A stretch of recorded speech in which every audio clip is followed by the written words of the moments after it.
there are two stories that are attributed to Abraham. So who was Abraham? Abraham, as we know, is the patriarch of Judaism, Christianity, and Islam. And all these three religions share the same cosmogony and the same genesis of our creation story. And this story, as we know, everybody probably here knows about Genesis, how the female, how Eve, is tempted by the snake who's giving her the apple from the tree of knowledge. And she is the one who casts us into shame and gets us thrown out of the garden. So it's a really bad story for the divine feminine. If we're going to be healing ourselves and who we are, I think we need a real balance between the divinity of the female and the divinity of the masculine. And in the Abrahamic stories, we don't have this, and we can see the results of that today, you know, with the patriarchy, especially in the Near East. And the Near East really has a problem with it today, but we also have a problem with it with Christianity. I know that young girls are brought up and they feel shameful of their bodies, and we can take it all the way to the modern Islamic state where we have to be covered and not be the temptress and all of this. And it's created a real rift for the way that women look at ourselves and how men look at women.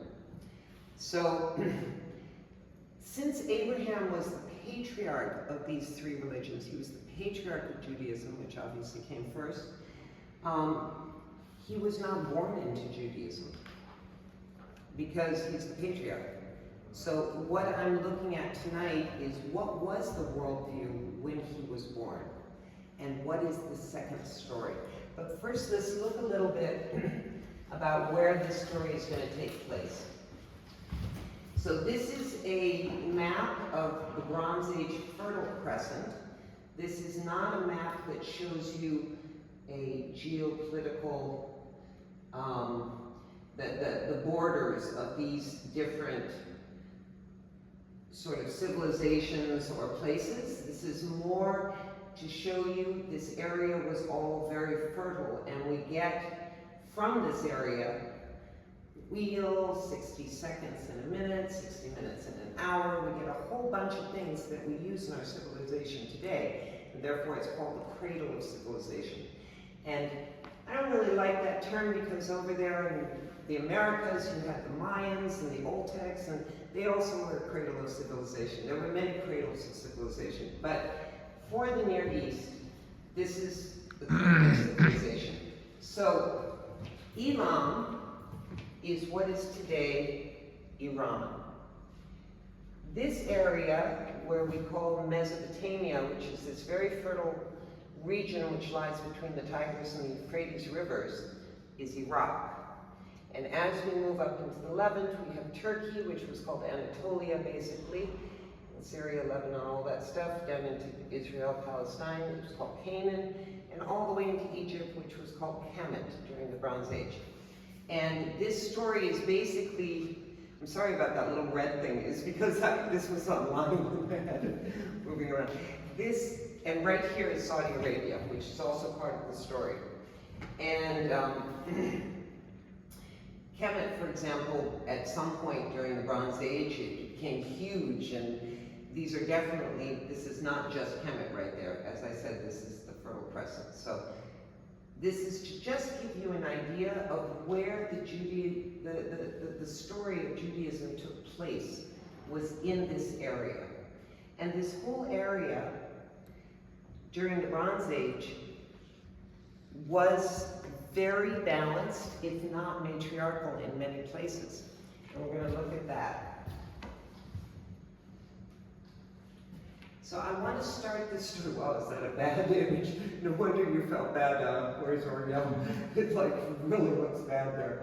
Okay. I want to start this from a very personal place of how I got into this.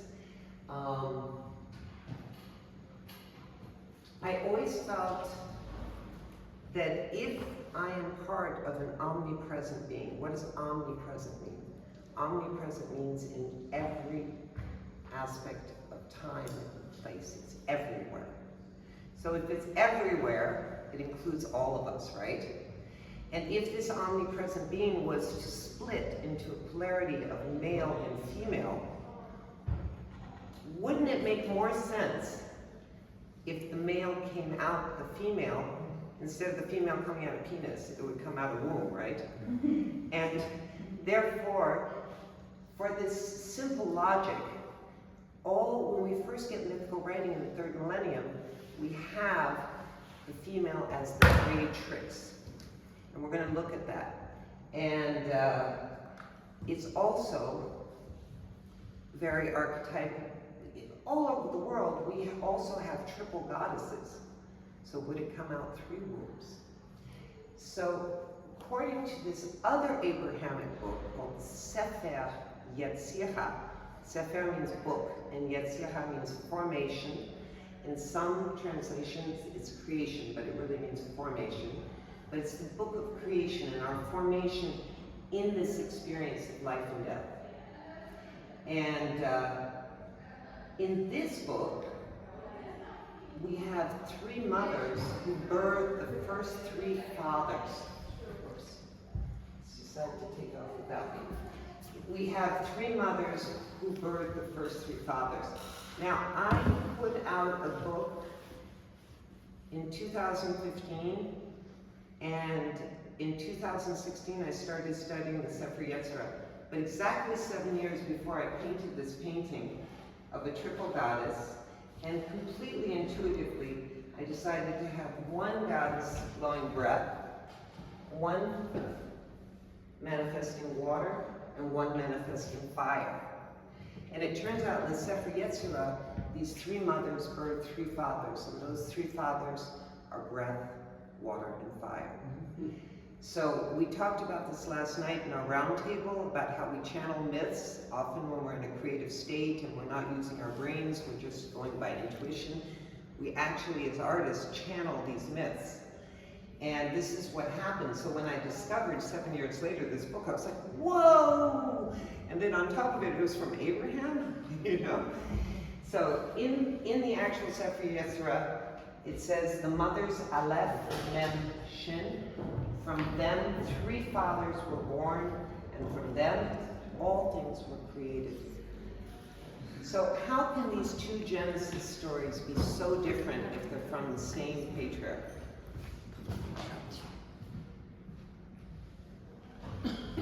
So in this presentation this evening, it's going to be broken into 3 parts, but don't worry, it won't be too long.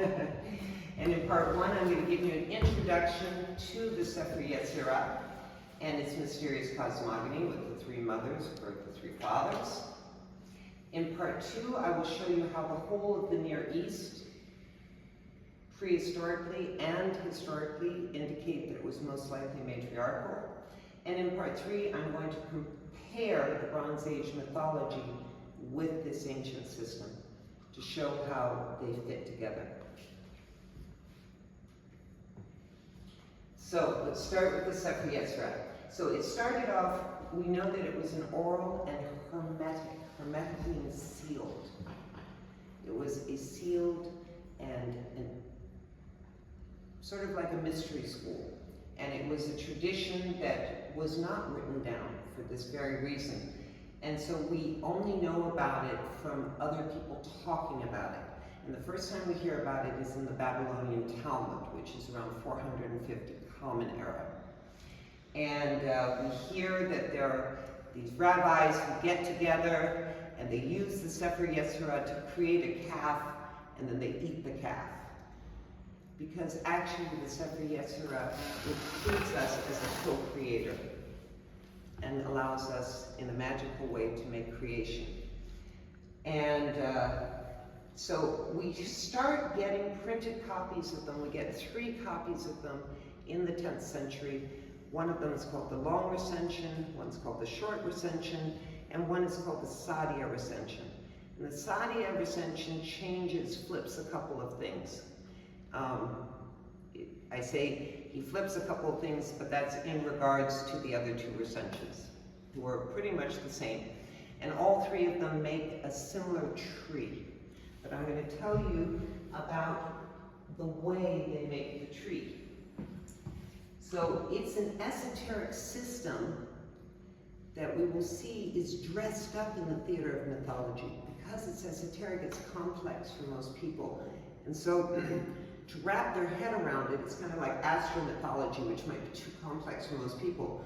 We wrap it up in myth so that we can communicate it to a bigger population and they can actually understand it and have fun with it, because usually myth is dressed up in a fun and interesting story as opposed to an esoteric explanation of our creation. So it says in chapter 1, verse 1, now I put these in brackets because it says God, but I put the one. It's me putting that there. The one created I include myself as a pronoun because I am a part of the great thing. The one created our universe with 3 seraphim. Seraphim are books, with letters, with number, and with communication. 10 Sephirot of nothingness, and 22 foundation letters. So this sounds really cryptic, but really when you break it down, it's quite simple. So the idea is that this whole experience is made up of letters. And what are letters? Letters are the root of our words, and we think with words. This whole experience is made up of consciousness, but consciousness that is cerebral, it's from the mind. So this idea with the Sepher Yetzirah is that you have an experience that we as individual souls are living that is just consciousness that is made up of letters, and it's going through these cycles of formation.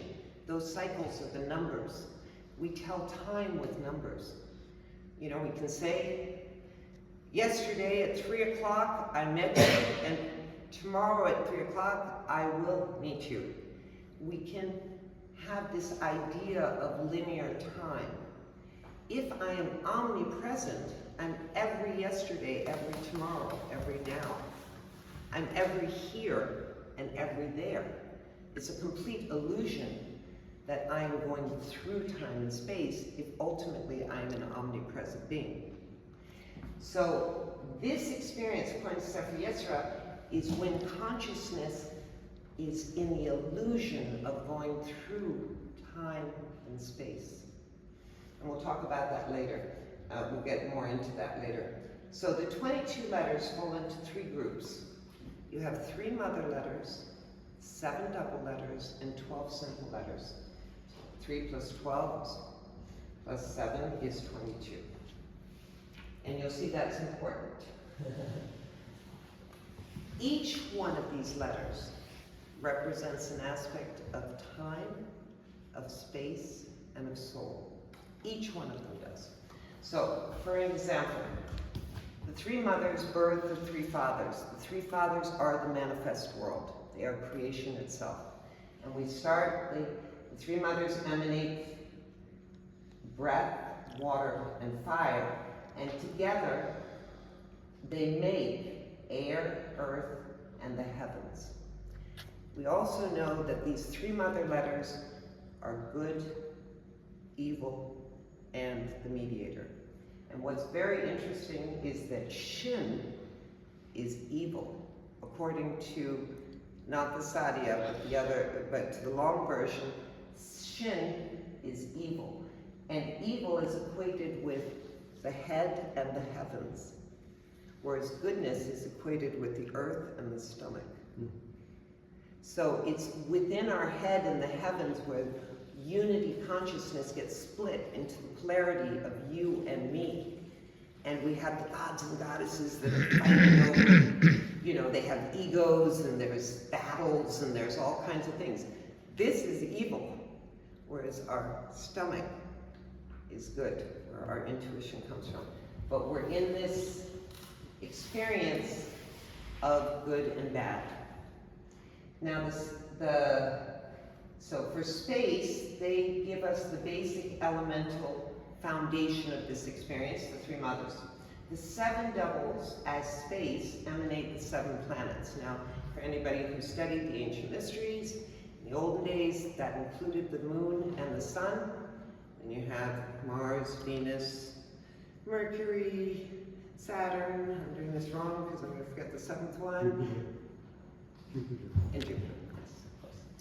And the 12 elementals, or the 12 simple letters, emanate the 12 constellations. So they all represent an aspect of space, but they also represent an aspect of time. So the three mothers emanate three temperatures of the seasons: cold, temperate, and hot. Shin, the evil one, is hot.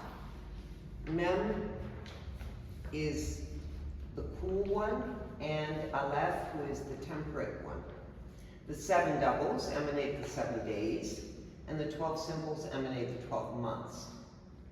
And for the soul's character, the three mothers express good, evil, and mediation, or decree, and the seven doubles express the archetypes such as wisdom and ignorance.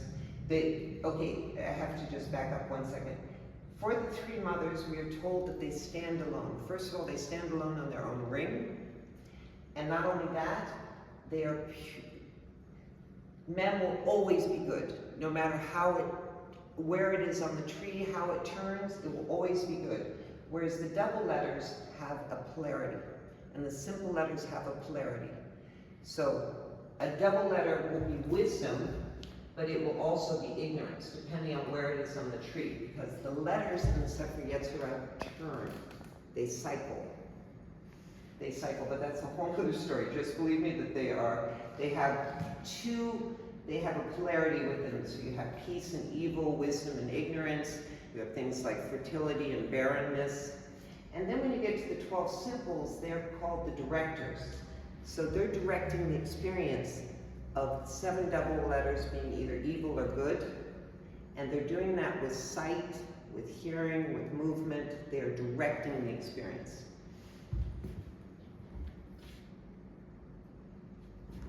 They also, each one of them, expresses a part of the body. So, the mothers express the head, chest, and belly. So you have Shin, the evil. The mediator is the chest. The goodness is the belly. The 7 doubles express the 7 orifices in the head: 2 eyes, 2 ears, 2 nostrils, and a mouth. And the 12 simple ones express 12 body parts: 2 arms, 2 legs, 2 kidneys, 2 lungs, etc. And when we assemble them all together, it makes one universal body. And this is a 15th century, I think so, yeah, 15th century manuscript from Germany, where the same idea, since the 12 letters are the constellations, you can see, you have Gemini here, it's broken down, all the constellations, to make one universal body.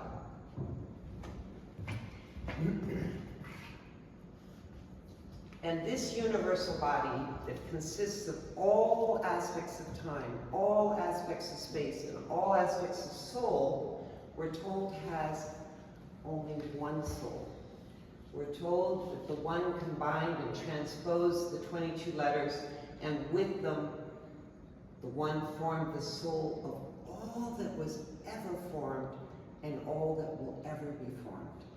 So there's only really one universal body with one soul in a dream of multiplicity. That oneness is having an experience, a mysterious experience of being you and me, here and there, when really I'm every here and there.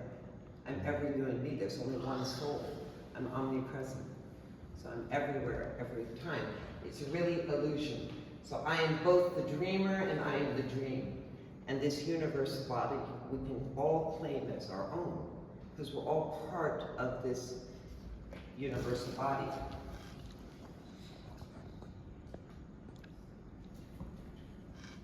So we know also from the Sepher Yetzirah, the letters are female and the emanations are masculine.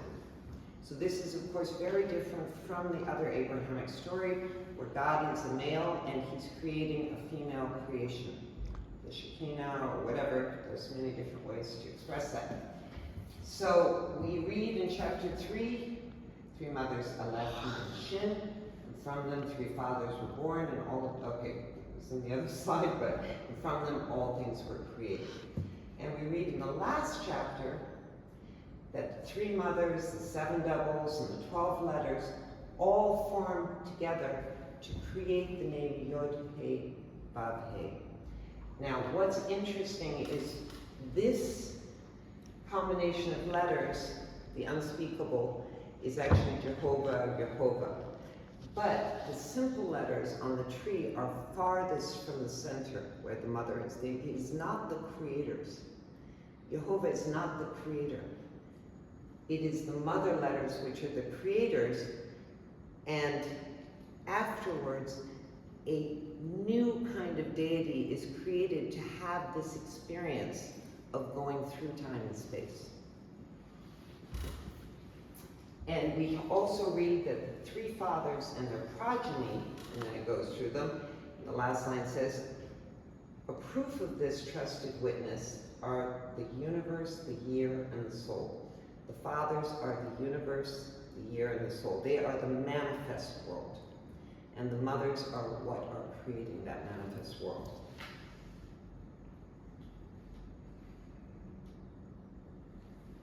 Now, of course, this all got switched around, not only in the Abrahamic religions, but also in Kabbalism, because Moses Cordovero in the 15th century, he took a part of the Sepher Yetzirah. If anybody's read Cardus Remembrance, which I have at home, you will see that he makes no claims to make a tree representing the Sepher Yetzirah. He makes a tree which draws on the Zohar, the Bahir, the Sepher Yetzirah, a whole bunch of books. Kabbalism is the study of ancient texts, of wisdom. And he makes a tree that's based on a bunch of these things. But what happened is, because the Sepher Yetzirah is based on 22 letters and 10 numbers, and he uses that as the structure of his tree, everybody since then just keeps on trying to discover how the Sepher Yetzirah would make the tree, but they keep basing it on this 2-dimensional tree that was made by Moses Cordovero, when really we're told that the letters cycle. It's a 4-dimensional tree. The Sepher Yetzirah tree is not a 2-dimensional tree. And the other thing that the Kabbalism did is they took Chokhmah and made Chokhmah, which means wisdom, the supernal father in their tree.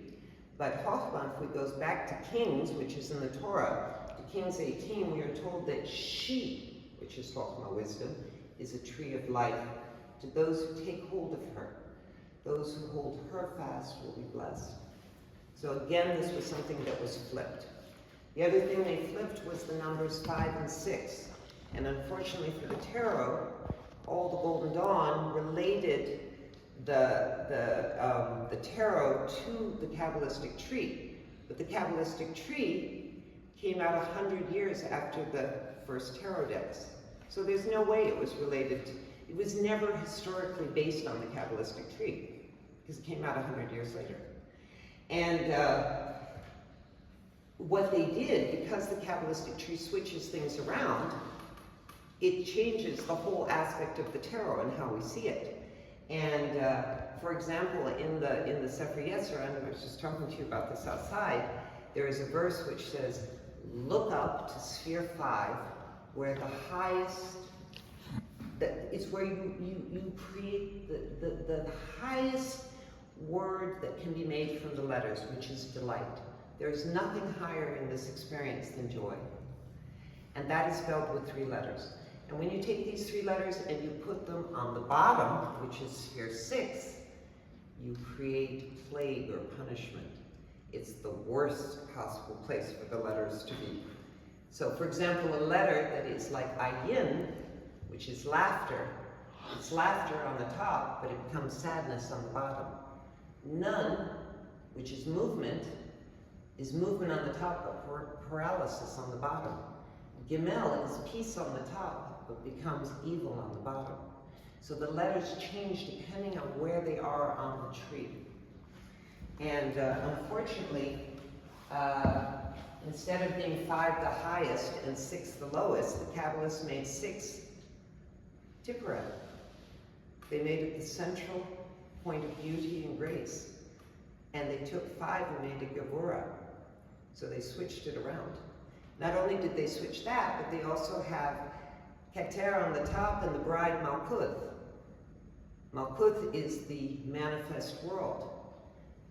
But this is opposite of the Sepher Yetzirah, where the letters are female and are the creators, and the manifest world is masculine. So you have, no, it's still there. The last thing they did, not Kabbalism, but when we get the 10th century printed copies, we're told that the mothers are masculine, because how can we have creators that are female? Mm-hmm. So the texts in most of the translations, not all, say that they are kings. Every once in a while you get a translation which calls them a ruler. But otherwise they were termed masculine. And if you ask people today, is Aleph female or masculine? Most will tell you Aleph is masculine, even though she was a mother who created a father. So, and Aleph was the great virgin goddess. You will see this.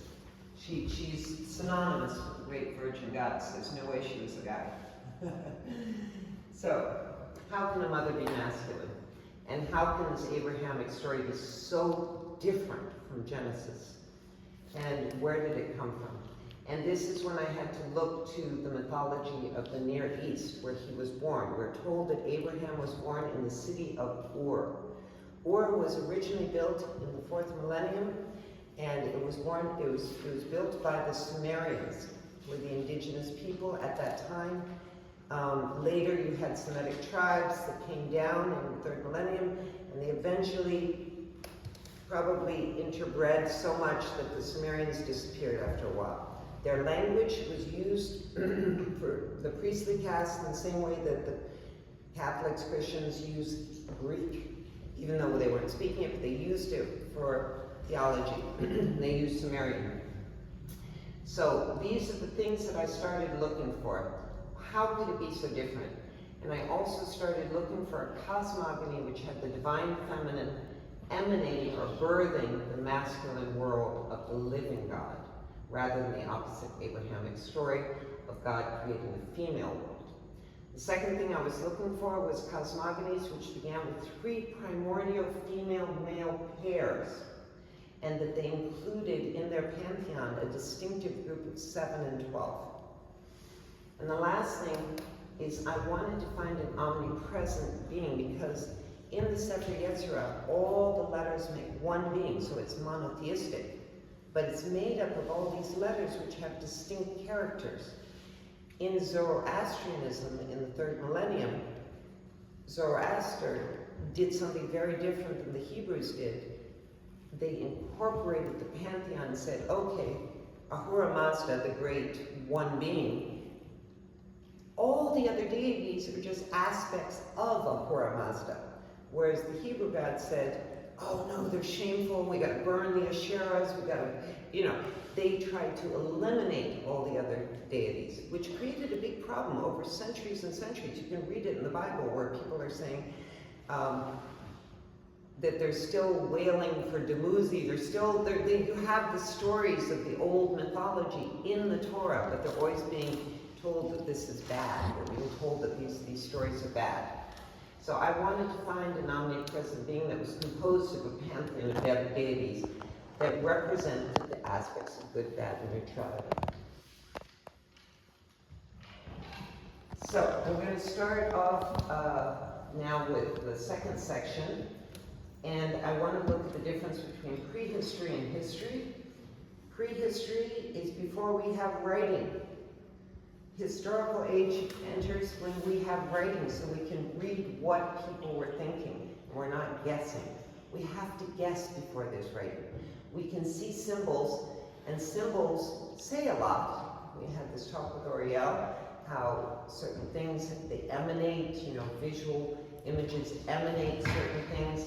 a vibration that we can feel, but we don't have the historical documentation of what they meant. So this particular, but we can see that some of this symbology actually lasts from the prehistoric age all the way into the historic age. So here we have, from the 7th millennium BCE, a sculpture from Anatolia, which is currently Turkey, and it's of a very strong woman sitting on a lion throne. Now, she's obviously not a cleaning lady, she's not a peasant, she's big, she's heavy, she's well-fed, she's not poor, and she looks strong, and she's sitting on a lion throne, which is the lion throne is, the lion is the ruler of the jungle, so obviously she seems to be a very strong person. We jump about 4,000 years later into the historical period, same place, and we still have sculptures of a strong lady sitting on a lion throne. But now we have writing, and we can know what people thought about who this goddess was. And we know from Britannica Academic, I don't usually refer to big encyclopedias, but here I do because I'm not a Hittite specialist, that this is Araniti Hatian Urusemu, and she's a sun goddess and the principal deity and patron of the Hittite emperor and monarchy. And so her consort, the weather god Taru, is second to Araniti in importance, indicating that she probably originated in matriarchal times. So we get a little more of the story when we have these symbols that cross from the prehistoric time into the historic time. We can find another archetypal image. This is a sculpture. We found a whole bunch of these sculptures of these serpentine goddesses that are holding a baby. They were found in the area of Ur, but before Ur was built, they were from the Ubaid period, which is more in the 5th millennium. And there were loads and loads of them. So it's not just somebody having a little fantasy. This was obviously something that was, people were building these as if they were, divine little sculptures. And this idea of a mother birthing a baby, of course, we see with Isis and Horus. We see it all the way into Christianity with the Virgin Goddess and the Christ. And so it's a good possibility she was a goddess as well. But the really big one, this image, this amazing fertile image of the Venus of Hohlefels was unearthed in 2008 in Hohlefels, a cave near Schellingen in Germany. And it's 8,000 years older than the Venus of Willendorf. It's 30,000 years old. And you might notice that her hands are right below her breasts, as if she's offering her breasts. And when I was doing all my research, I noticed how many goddesses were holding up their breasts. And we're going to look at a couple of them. So these are from Anatolia, where that other woman, that the woman on the lion throne was from, and you can see she's distinctly holding up her breasts. This one's holding up them sort of, or touching her stomach. And this is also 7th millennium. There was something going on in the 7th millennium because there's tons and tons of goddess figures from the area. Here we get down into Syria, also 7th millennium, and they're also holding up their breasts. Here we have an alien-looking creature from Canaan. It was found in modern-day Israel. And she's holding up one breast, but this is also an archetype that we see, but not necessarily. I didn't see so many of them in the Near East. But I gave this conference once, and somebody pointed out and showed me that there were other goddesses from around the world that also hold up one breast. And here we arrive in Elamite, which is where Iran is today. And the Elamites and the Sumerians are probably, they're the most indigenous people to that region. Of course, they could have been replacing another culture way before, and we don't know about it, but they had isolate languages, both of those cultures. An isolate language means it does not come from one of the big language families like Indo-European, Afro-Asiatic languages. It was a language that was distinct from these big families of languages. And in the Elamite, in the historic age, we know we had 3 goddesses, that were in the Elamite region. They were called Pinikir, Kiririsha, and Mashti. And the oldest of the three was Pinikir. And we first hear about her in the Akkadian treaty between the ruler Naram Sin and an unknown Elamite ruler around 2250 BCE. And the first deity that's named in the Elamite pantheon is Pinikir, and second to her was her consort. And Kiririsha, now she was called the mother of the gods, but they were all called mother of the gods. Kiririsha is very often referred to as the mother of the gods. I have a friend who's a specialist in Elamite religions, and he's just written a whole paper and shown how many times she was referred to as the mother of the gods. But even though there were these three mothers of the gods, they were obviously not a triple goddess in the sense of the archetypal triple goddess. The archetypal triple goddess in general is the creator, the maintainer, and the destroyer. Here you had three creators. It was just because they were from different geographical locations. But as the Elamite kingdom became bigger and bigger, they all sort of converged, and in the capital Susa, which was the capital, the Elamite capital, you had temples for all three. There was not this battle between them. No, I'm the mother of the gods. And all the way, it hints, tells us that in the second millennium, oh wait, I'm sorry. We know also from Walter Hinz that all the way into the 8th century, 700 something, that there was a prince, I'm afraid I don't have his name here, that was actually worshiping both Kiririsha and Mashti together. So that's an interesting aspect as well. But in the second millennium, they start to lose their powers, and the gods start usurping all the creator powers. And this is not something that just happens in the Iranian area, it happens all over the Near East. The second millennium is the beginning of the fall of the gods.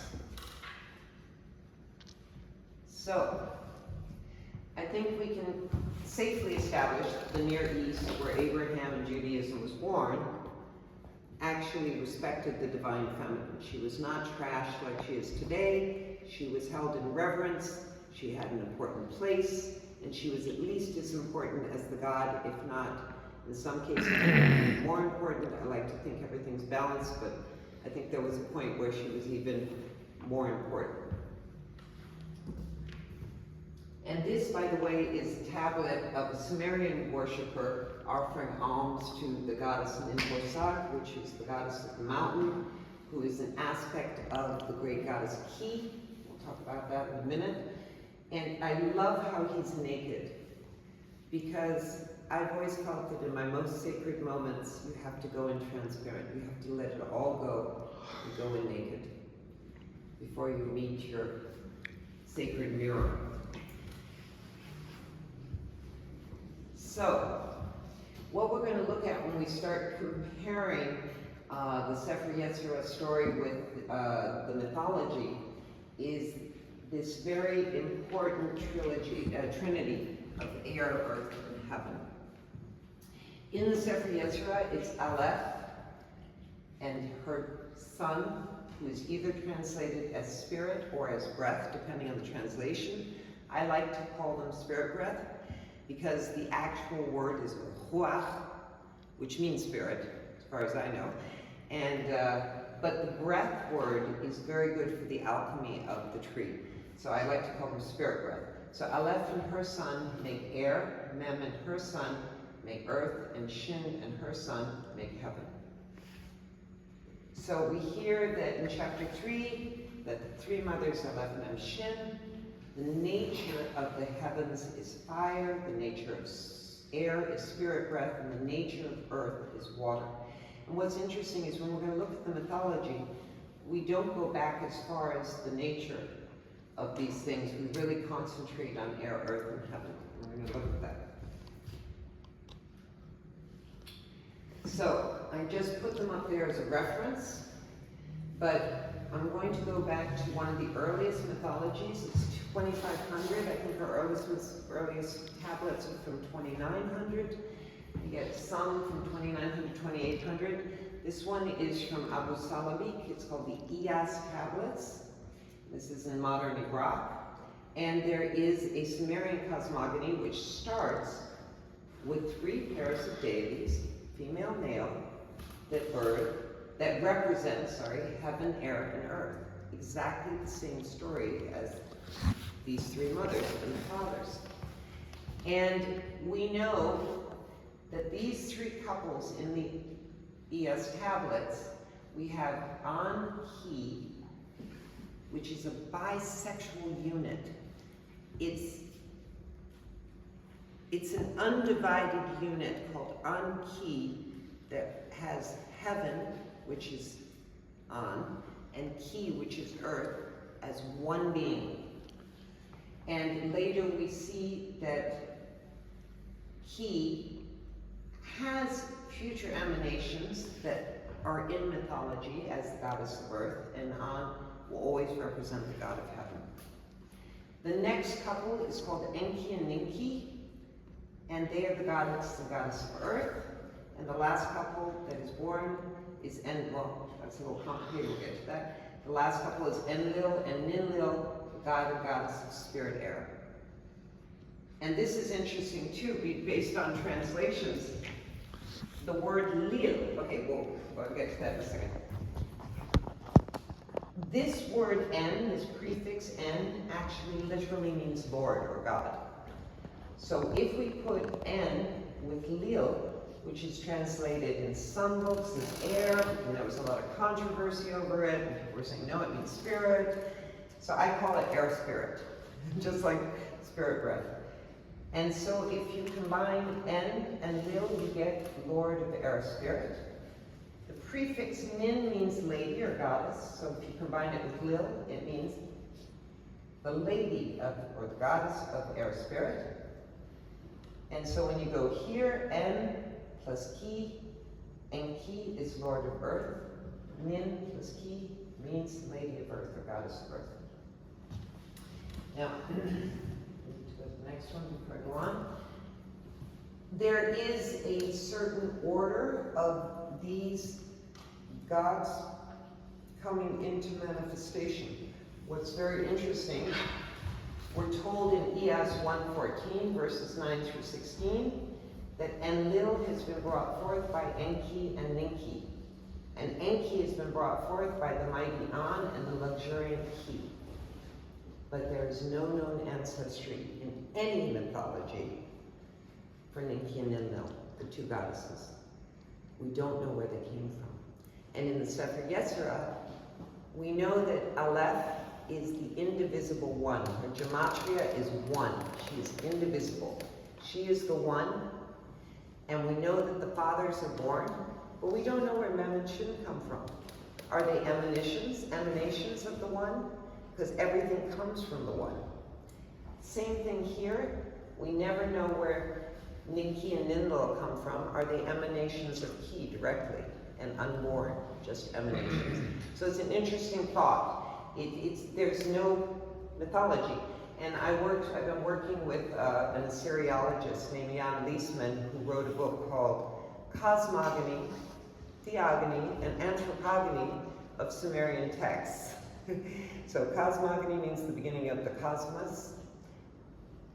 Theogony is the beginning of the gods. And anthropogony is the beginning of mankind. So he just he translates tablets, and he basically shows us the oldest myths that talk about how the cosmos, the gods and goddesses, and humans came into place.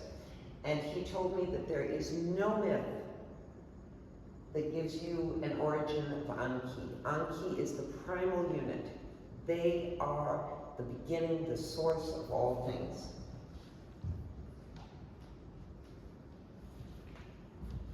And, okay, we went over. All right, let's go to the next one. So, in the ancient mythology of the Near East, if we look at the god list, starting from the Pharaoh god list all the way to the An equals Anum list, these are all the god lists. There is always, for everything, it can be a flower, it can be wind, it can be whatever you want, it's always paired. Just like in the Sepher Yetzirah, each one of the 22 letters has a corresponding emanation, which is creation. In all the god lists we have female-male pairs, female-male pairs.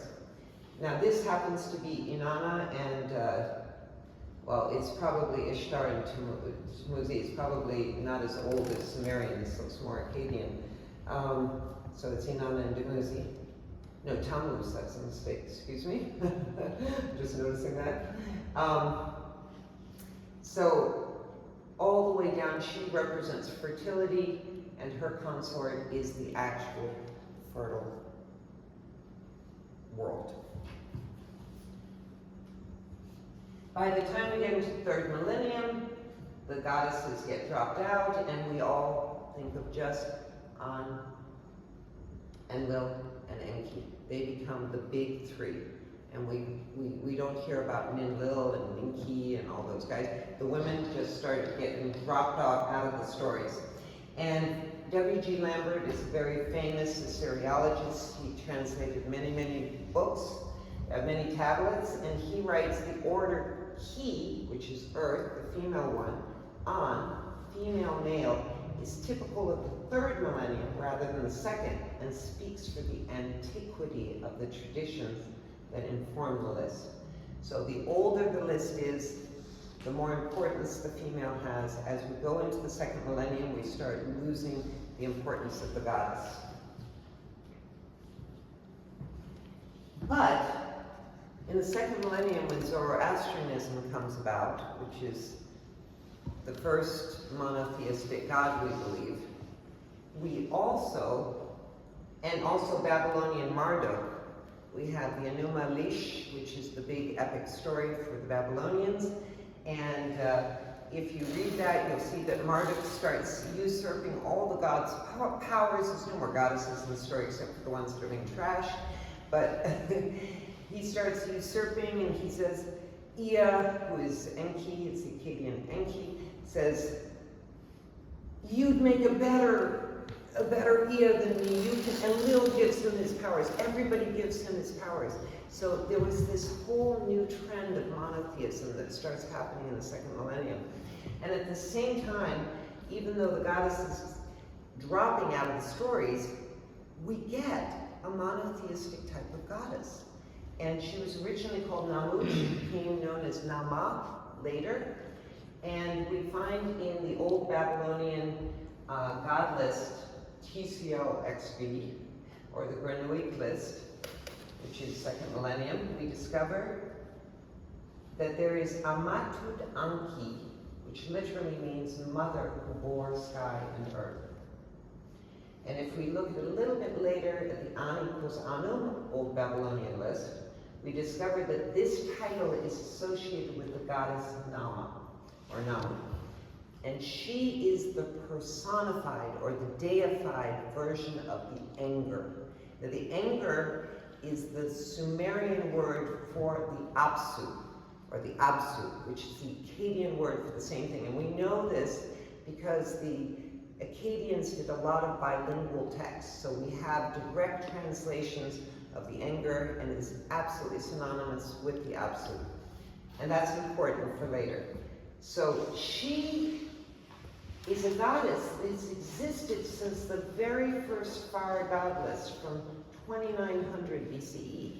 She's an old goddess, but she doesn't show up in any mythology until the old Babylonian period. And then we hear she is the mother of Anki, which was originally, 1,000 years later, the ultimate source. I happen to like the idea of that balanced bisexual unit, but here we're getting into the one. But it's very interesting. I like Nama very much, Nama. She's very interesting because if you read the mythology, we know that the Apsu is where the gods and goddesses go for deep thinking. We know that in the mythology, there's a myth called Enki and Ninmah, which is about the creation of man.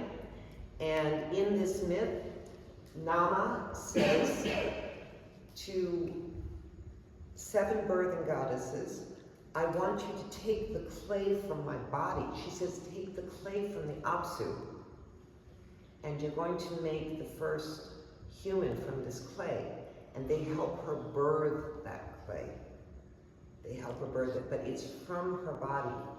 But everything lives within the Apsu as well. So she's birthing from her body, but everything that she births, whether it's heaven and earth or human, stays within the Apsu. So in a way, it's monotheistic. There's no mythology that, like Zoroastrianism, says there's only one God. But the whole idea that everything comes from her and remains within her indicates a form of monotheism, in my opinion. And it's interesting with that story of Enki and Ninmah, because as you go down through culture and time, you get first the Atrahasis myth, where they get rid of Namu, but they still have the 7 birthing goddesses. They might even have 14 at some point, depending, I'm not quite sure, I have to reread it. But they have the birthing goddesses. And then you get to the Enuma Elish, where they just get wiped out, and it's Marduk's idea, and he just asks Enki to make man. And then you finally get the Hebrew god, who just takes dirt. We no longer know that it's from the Great Mother. He just takes dirt and he blows on it to make man. And so we have these stories that have been passed down, and little by little over time and culture, the goddess is taken out of the story, till we're left with just the patriarchal god. So, because Nama is she's the original prime source of all things, the first god that she births is her only option as a consort.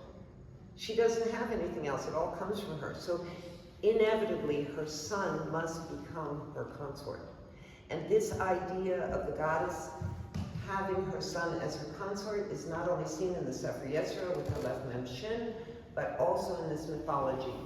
And here we hear in the end of the 3rd millennium, we have an inscription from a foundation peg of a temple for Nama. We have an inscription that says, for Nama, the wife of An. Remember, at this point, it's her son. For Nama, the wife of An, Lugal Kilsasi of Uruk and king of Ur, the temple of Nama he built. Okay, so now the other interesting thing is that when Aleph, the letter Aleph, births the first father, since there's no other guy around, she has to share that first one with the second mother. We hear in the Sepher Yetzirah that water, remember, father, water is the second father. We hear that water is from breath. And since breath is a father, and we also know that water is from mem. So the first father from Aleph makes love to the second mother to create her consort.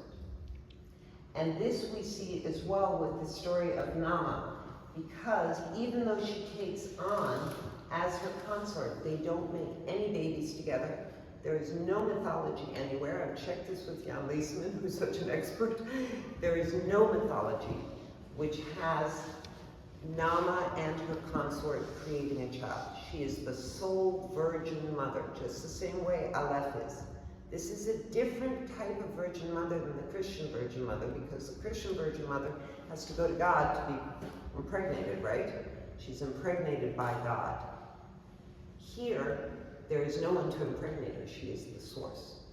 And she has her baby, and she shares, so Nama shares An with Ki. So we still know that An and Ki are a couple, and we still know that they have generational children together. So there's a big parallel there as well. So Nama is the anger. She signifies the deep abyss of waters. And this idea of the deep abyss of waters being at the beginning of creation is something we see all the way into the Mayan culture. We see it in Canaan. We see It's everywhere. It's such an archetype, and we see it all the way into Genesis in line 2 of,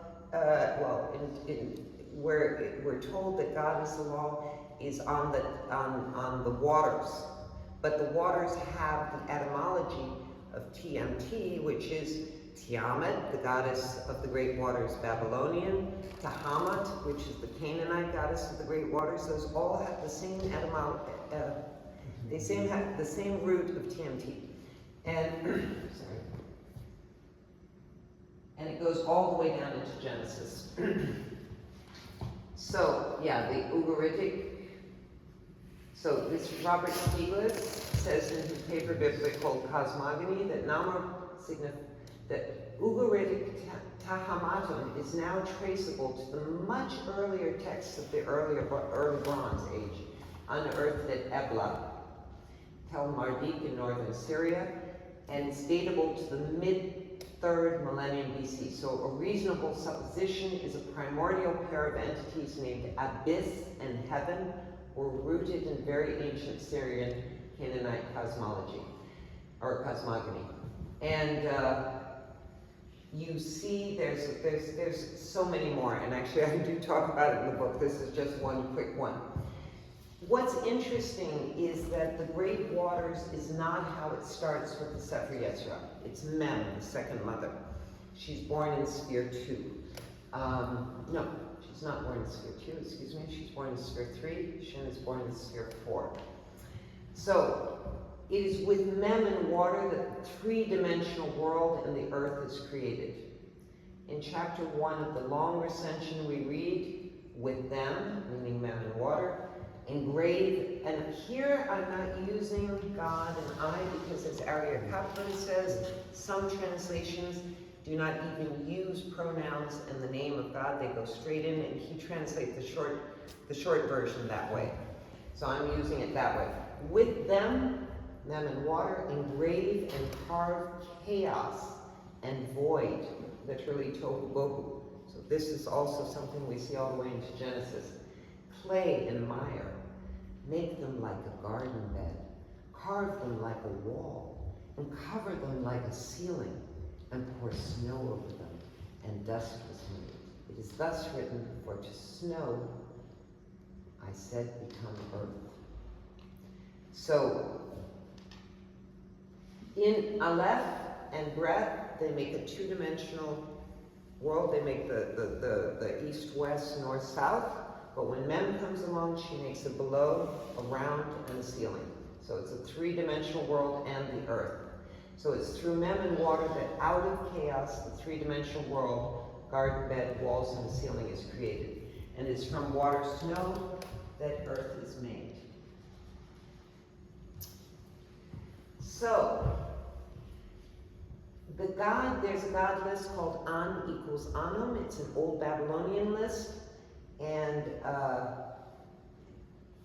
it basically breaks down the different names of An, which there's not many, but there's tons for Ki. She's known as Antu or Antum in the very beginning of the list, but we can see in tablet 2 that we begin a long list of names which are all synonymous of the mother goddess Ki. This includes Antum, Ninma, Ninhursag, Belet, Ili, Igirma, Nintu, and many others.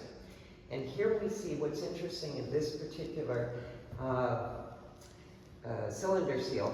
We see that Antum, An is here sitting up, is right here. And this is Ki. She's got all these plants growing. It's a terrible, you can't see very well here, but she's got all these leaves growing out of her body because she's earth. Ki means earth. But she's riding on the waters. She is coming originally from the waters.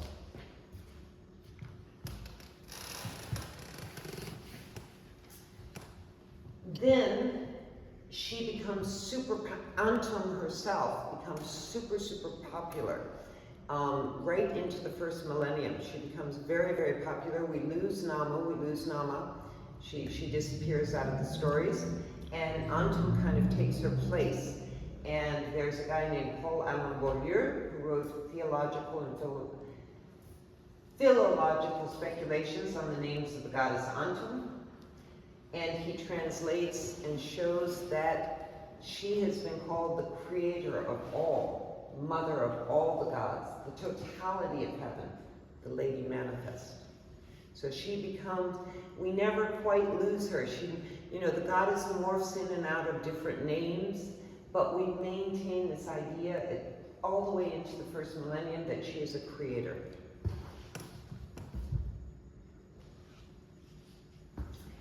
So in Saudi Arabia, you also have a triple goddess. I think most people know that for the Islamic people, one of their big pilgrimages is to go to Mecca, where you have the Kaaba, which is that big stone thing with meteorite stone in the center. Originally, before Islam started, the tribes would go there to worship Alat, Al-Uzza, and Manat, who is the triple goddess representing the creator, maintainer, destroyer. And eventually, of course, they get wiped out, and it becomes all about God. And William Robertson Smith, in his book Kinship and Marriage in Early Arabia, which was written in the 19th century of this Common Era, said, one might give other evidence, but enough has been said to show that in old Arabian religion, God and goddesses often occurred in pairs, which is what we see in Canaan, it's what we see in the Sepher Yetzirah, it's what we see in Sumeria, it's what we see all over that area. The goddess being the greater, so that the god cannot be her Baal. Now, we all know Baal as the god, as a god, but it's actually a title for Lord. So, meaning that because she was greater, the god cannot be her Lord. And that the goddess is often a mother without being a wife, meaning she's a virgin goddess. And the god, her son. So that's the whole idea of her marrying her own son, of being a consort. And that the progress of things was towards changing goddesses into gods, or lowering them beneath the male deity, which is exactly what happened all over the region. So this was also the same story in Saudi Arabia. So this is actually because when Islam did come in, they wiped out all the temples, they wiped everything out. So this is actually the triple goddess of Saudi Arabia, but it's obviously a Greek style.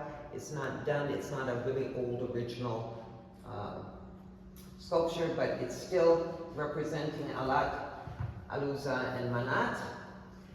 And anyway, so we have examined the three mother letters and their parallels with the creator goddesses of the Near East. So the second archetype of the triple goddess of the region, which I've said is creation, maintaining and destruction, and we see this all the way into the Hindu religions, which were also brought in by the Indo-Europeans, because the Indo-Europeans came down and they split, and part of them went into India, and part of them went down to the Persian Gulf, and so you have a lot of parallels stretching from India all the way into the Near East because of this. And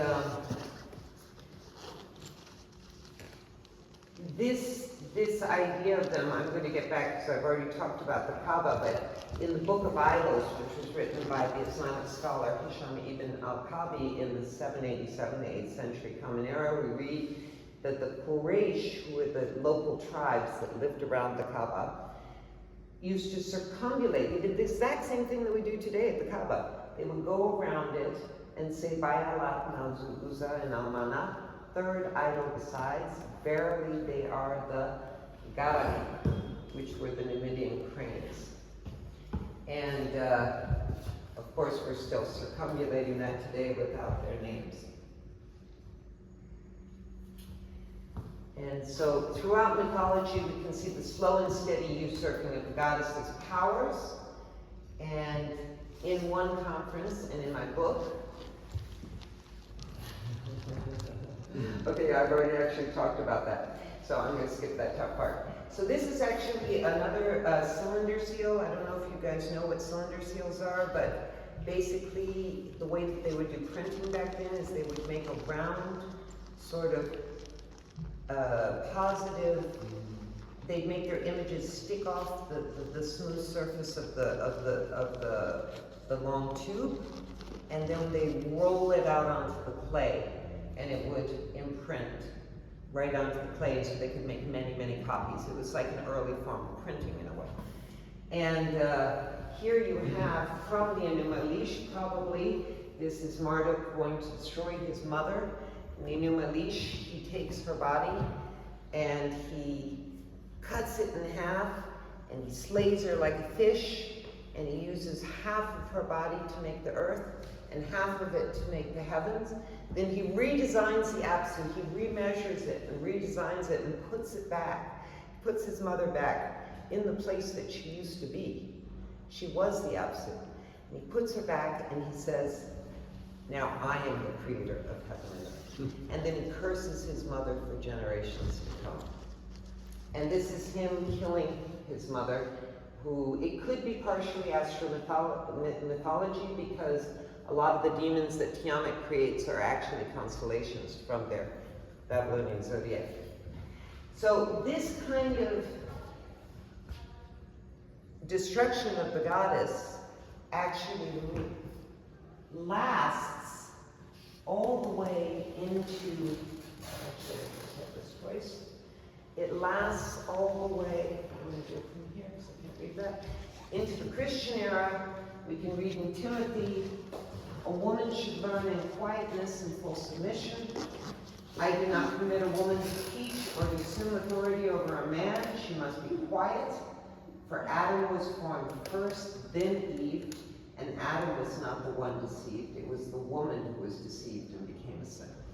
And this kind of thing has stayed in our culture and been passed down generation after generation. And it's created such a terrible role model for women. And so my hopes is that we can understand that it wasn't always just a god, because the problem is people say, no, this is tradition. It's always been a god. No, the whole Near East was full of prehistoric figurines of the goddess, and then we get mythology, and we know that she's either just as important, and at one point she becomes even more important. You know, so it's just not true that that was tradition. And I think that's my last slide. Yeah, that was it. It's just a repetition because I thought I was at 2 in the morning making 2 different slides, but I was obviously zonked out of my head. Anyway, so yeah, so I think that this is a time that we have enough information with internet and everything else that we actually know more about Sumerian culture today than probably the Greeks did, because they didn't have the interpretations, they didn't know how to read the cuneiform tablets. So we are in a position right now with all the knowledge we have at our fingertips to sort of put the pieces of the puzzle back together and to be able to say, wait a second, maybe this is the time for balance. And you actually see, I think, that there's even a possibility that the matriarch pushed too hard, and therefore the men rebelled. Maybe not, I'm giving a shaking the head here.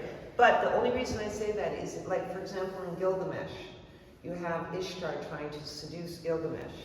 And he says, no, I know what you do to your lovers, because of course she kills Dumuzi at the end of the year, because he's the cycle of nature that dies in this rebirth. And so he says, no, I'm not going down that path, I don't want to be your lover. And he's a half god, and he's speaking to the Queen of Heaven in such a terrible way. And when I read that the first time, I thought, oh my God, the men are rebelling. So there is, I don't know, I just feel that we need to get to a point of balance now, you know, and that we need to, if we're going to heal, if it's going to be the goddess more important than the god, it's going to be a backlash on that. It has to be balanced. And I think that just the fact that if the male god was inside the goddess and she birthed him, it doesn't make her better, it just makes that everything was inside her, and now what is outside her is outside her in balance. But maybe it's because I'm a female and I don't want to be patting my head as a female, but I'm sure I've been many men in past lives or parallel lives. But there we go. So that just wraps it up. This is a short version of a very long conference I do, but I didn't want to keep you guys all waiting at 7:30 at night. So,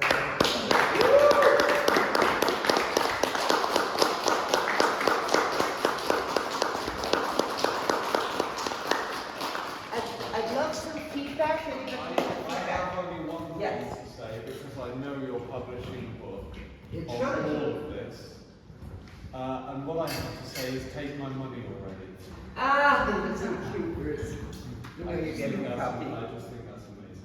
Yeah, so in that Tree and Triple Goddess, which is the first of the trilogy, you know, it's a full book, so this is a hugely condensed, very quick version of what the book is about.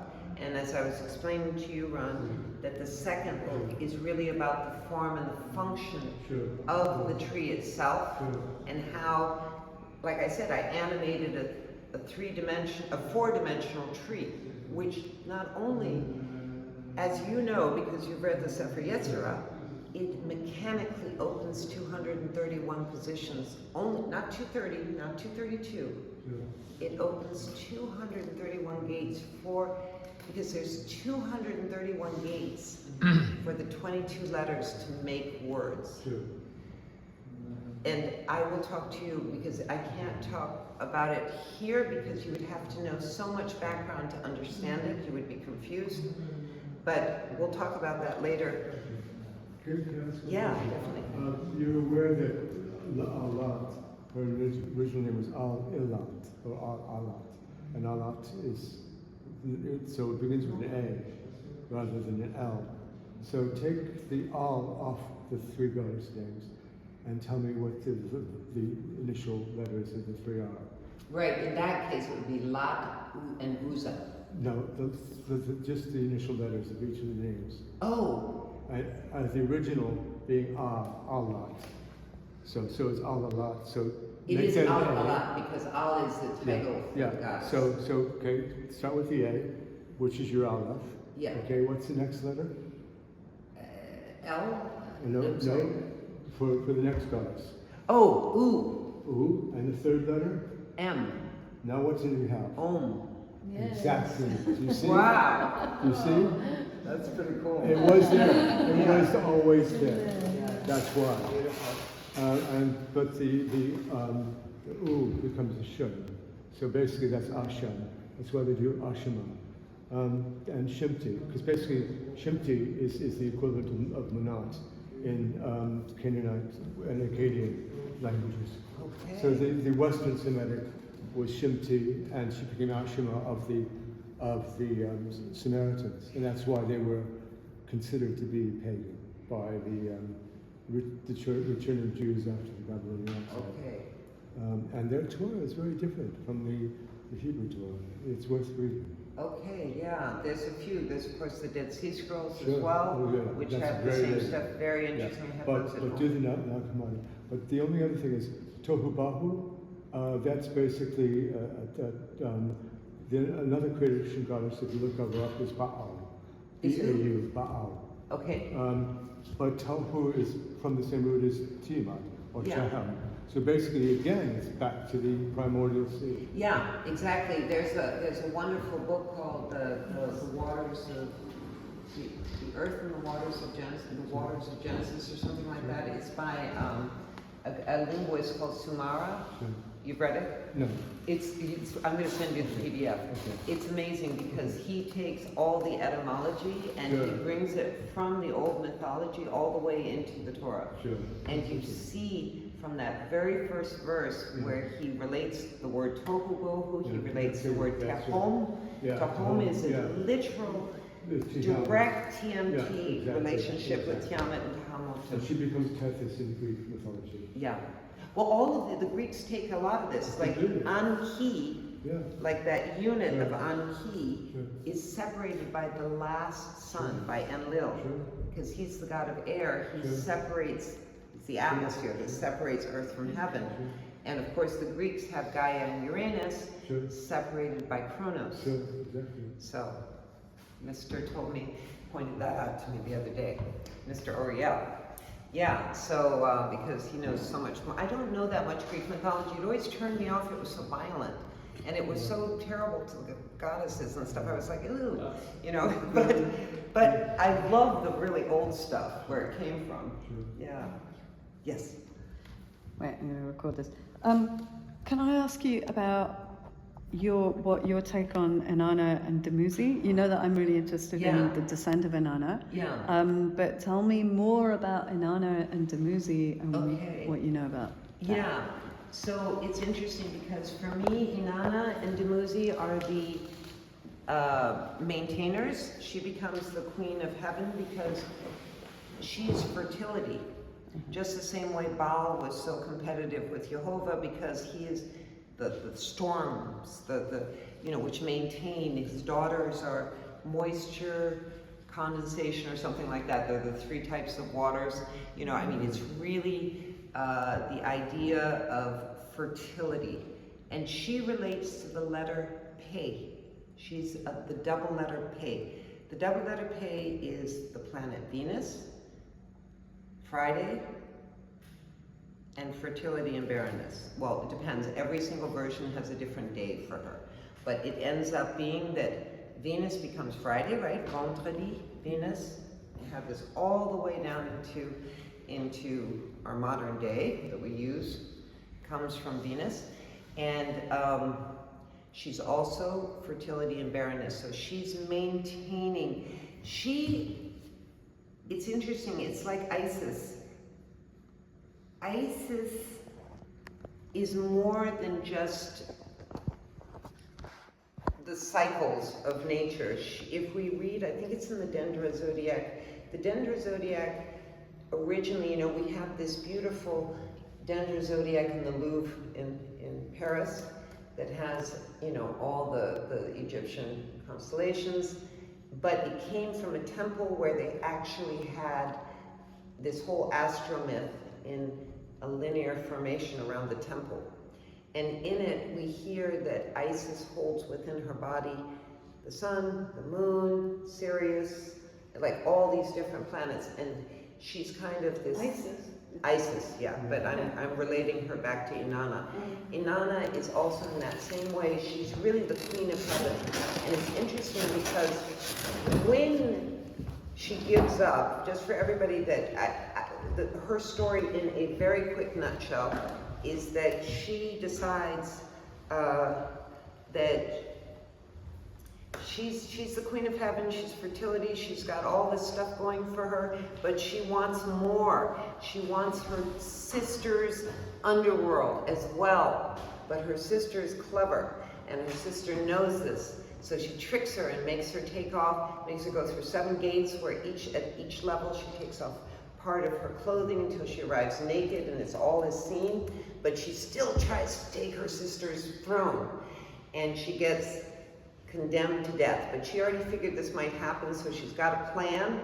And in this plan, she's able to convince her sister and her sister's demons to find a replacement for her in the underworld, because her sister's like, you messed up. The 7 Anuna gods are like, we're condemning you for conceit and for being so stuck up and wanting to take, basically for this, for being so, I want more, And so she says, you're gonna have to stay here forever, but she convinces her to get a substitute.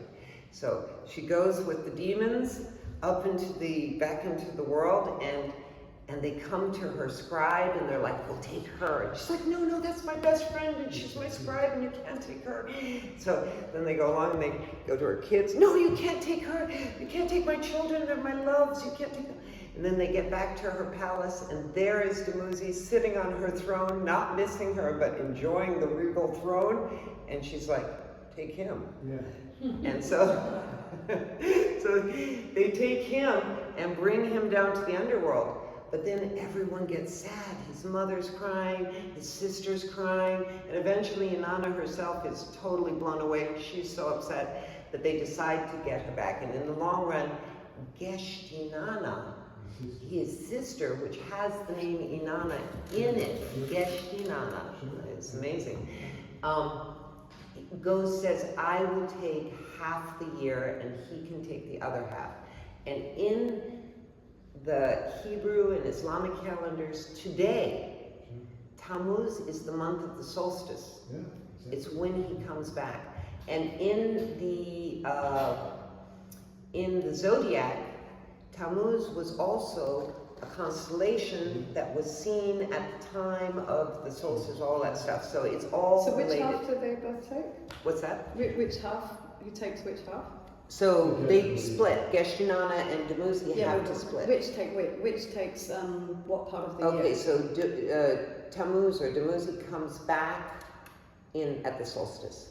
The winter solstice. No, summer. He is Oh, like the summer Osiris. solstice. So he takes from the summer down to the Yeah. winter solstice. Yeah, And she takes right, from yes, the winter yeah. solstice back up to the spring. Yeah. Or whatever. It's not from I can't give you an actual, Beltane? what's that? So it's not from Samhain to Beltane? That's Because very good. Yeah, that's another story. And Okay. also, yeah, that's way later. But the thing is that I don't actually have the dates of what. Sure. All I know is that he is the month of the solstice of Okay. summer. So Okay. that's for sure. I see. Have you ever come across the British, Scottish folk song, Tamlin? No. You come across that Tamlin, Tammuz, Janet, who is his earthly bride, Inanna, and the queen of Elfin, who is Ereshkigal. You can see Ereshkigal is his sister. the same pattern. The same pattern. Because, he, at Halloween, she pays a tithe to hell, which would be the life of Tamlin. He fears that will happen, and so he gets rescued by his future bride. And he changes into various animals to stop them taking him, and then finally changes into an naked man. And she comes with a mantle, carries him off, and the queen of Elfin says, "If I had known you would do that, I would turn you into or take out your eyes and turn them into a tree, or turn you into a tree." So it's the pattern survived through oral tradition into native forms of celebration and remembrance, right until recorded history. Well, I mean, look at the Sepher Yetzirah has the original version, which survived from so many things. But Fairport Convention probably did the definitive song of that. If you look it up, and you'll see. I'm going to have to note this down because I won't remember the name, but I'm going to note it down. And as I told you, we're going to be friends for a long time. Liba, I've got a very, very quick question. Yeah, definitely. So, from my readings long ago, Yeah. and I want to check this with you because I almost had an epiphany and I realised I was missing a bit of information. Okay. So I just remember that a long time ago, Inanna, her earliest form of her name was Ninanna. Yes. So Because Nin is the prefix for goddess. for lady. And Yes, or lady. And Yeah. I just wanted to ask, was Anne heaven or earth? An is heaven.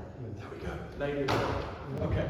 You But gave me he the other does one. not have, what's interesting about An is he Yeah. does not have that prefix of N. It's not, and Oh, Anne is male. An is male, he's I heaven. did not know this. An is the heaven, he's male, but unlike the other gods, he doesn't have N before it, like Enki and Lil, Yeah. whatever. But Ki, neither does she have that, and that's why Jan Liesman was telling me they are one unit, they are not yet a god and a goddess. It's afterwards that the emanations of Ki become Ninhursag or Ninma or whatever, and I would actually say Thank you. that N and Nin are related to when they actually established early ritual priesthoods. N also means male priest, priest king, and Nin, priestess queen. I mean, that's they were like titles. right, And- exactly. They were like titles, like Yeah. Baal, like El, Yes. like even Adonis Now- was a now, title. the other thing is, look up the story of Aqhat, Aqhat. Yes, I have a whole chapter on Yes, him. which is basically that's Inanna, and because Inanna becomes Inanna, so Inanna becomes No, but Inanna. Akkad has the big argument with Anat, who's the goddess Exactly. of war and destruction. And she's Inanna. And what? That's such a good story. Yes. Akkad, And the again, warrior. it's his sister who takes his place to bring him back to life. The ending doesn't survive. The very ending, but she goes So to avenge him. Akkad goes and helps. She kills death. Okay, Anat kills death. Mot. No, yes, but Pagat, his sister, kills death in the story. Oh. Anat gets her henchman, who's called Yapka, who's a mercenary, to kill Akas. And then Pagat goes dressed as Inanna, who's their enemy, to seduce Yakpan, and she does, and kills him. And then her brother will be brought back to life. We don't know that because the tablet's broken. But read the whole story. Okay, I have, but I'll read it again. What I really remember from that myth was that unbelievable moment where she's going to be given this beautiful bow, Yes. made by the twins. Yes. And yeah, she's going to be given the bow, which is this tool of war. And the warrior Akkad, he wants it, he gets it, he doesn't want to give it back to her. And he starts saying to her, well, you're a girl, you can't even do this. Exactly. And she says, she goes, first of all, she says, I'll give you eternal life if you give it back to me. And because it should be in the goddess's hands. And he says, nah, you can't handle it and everything else. And she goes, if I meet you on the path of transgression, if I meet you, and she starts like getting out to her knees, like, I'm gonna, and she ends up killing him. Yeah. And then she cries. But or maybe she has her mercenary kill him. She has a mercenary Yeah, kill him, but she didn't cries. mean for him to be died. I know, she cries. She goes, I could have given you eternal life, but you chose war instead. Yeah. But she actually does give him eternal life eventually because She does. God. Oh, okay. But the really beautiful part of that story is that where it begins is that his father, Daniel, and Damatia, his mother, rulers of an ancient city, and a stranger comes to his gate, and they welcome him in as a stranger. They think he's a human being. He's Kotai. He's the god of the smiths and scribes, and he's got the magic bow with him that he's going to be, he made for Anat, who was going to give to her. Yeah. And we're missing a bunch of the in-between tablets. But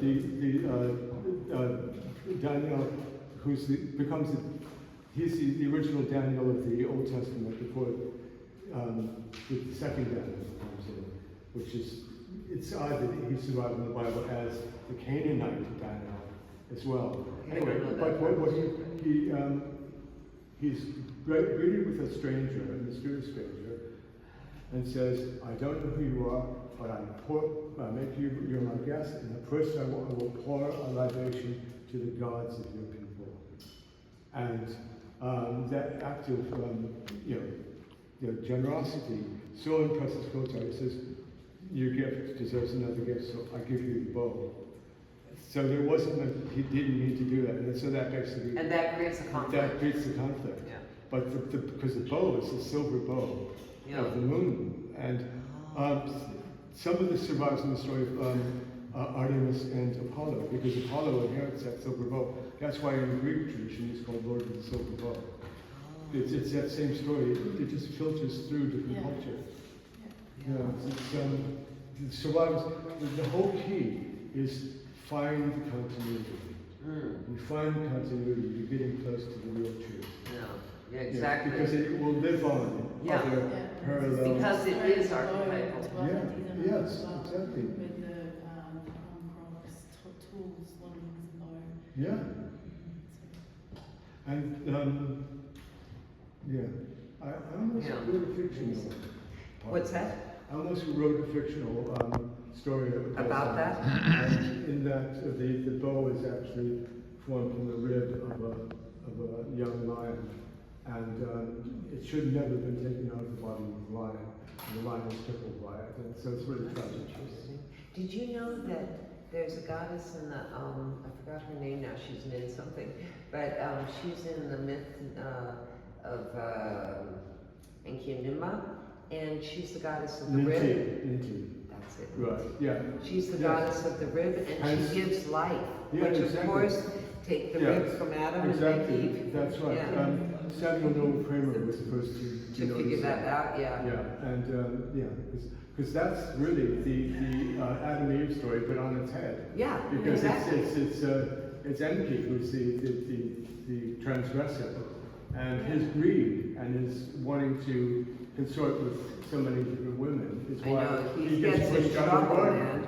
He gets in trouble with, there's that one myth where, I guess, who is it? Is it Nineveh side who gets really mad at him for being such a lady playboy. Sure. Yeah. But the one I like is when Inanna gets him drunk, he gets all of the power away from him. Yes, and then she's able to take the tablets of destiny. Yeah, exactly. Yeah, exactly. Oh, the power. This is a very good version of the Inanna and Dumuzi. Can I take a photo of that? Sure, it's a Penguin classic, so you should be able to get it. It should be. Yeah.